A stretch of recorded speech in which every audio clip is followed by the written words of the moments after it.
Vilma Santos and Muhlach's 2024 Metro Manila Film Fest entry Uninvited is now streaming on Netflix, so here's my review of Uninvited. When this movie came out, a bunch of people were upset that this didn't win any awards from last year's Metro Manila Film Festival, unless you count Best Float, an award which they shared with Topak.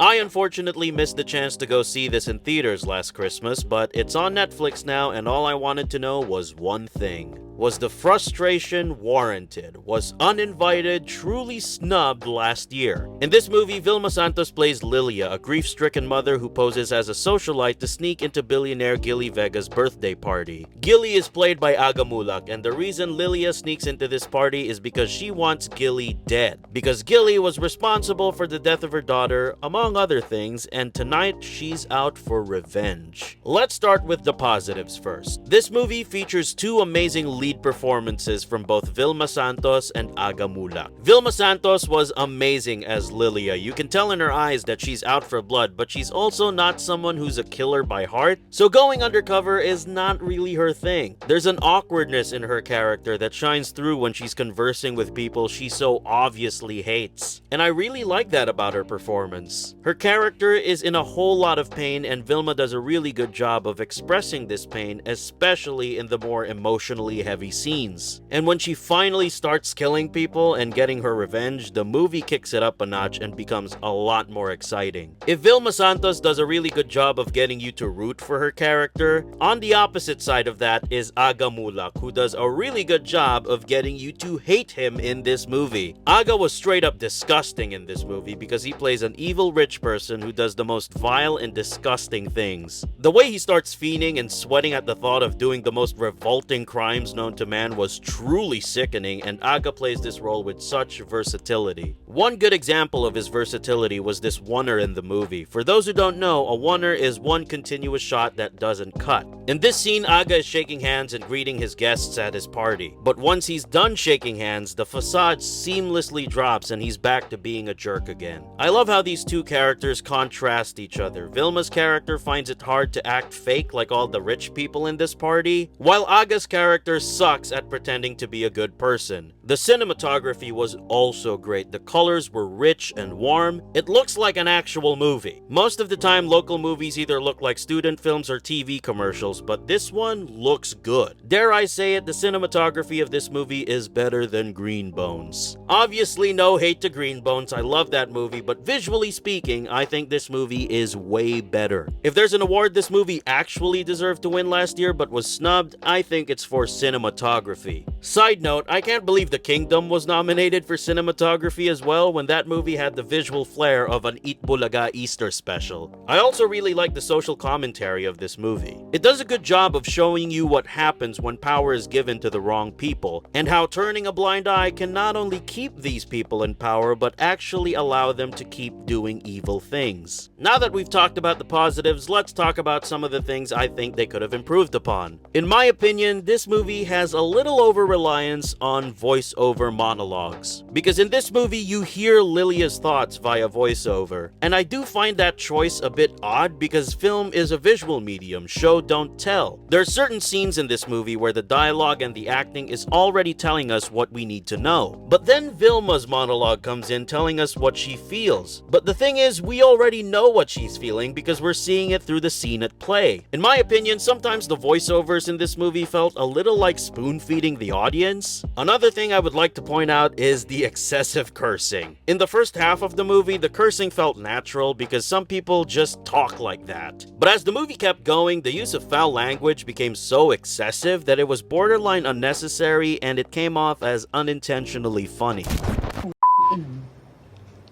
Huwag mo na ako mumurahin. Na mo po, na mo po, na mo po, ina mo! Ina ka! You. Ama mo! I'm getting so excited, Nicole.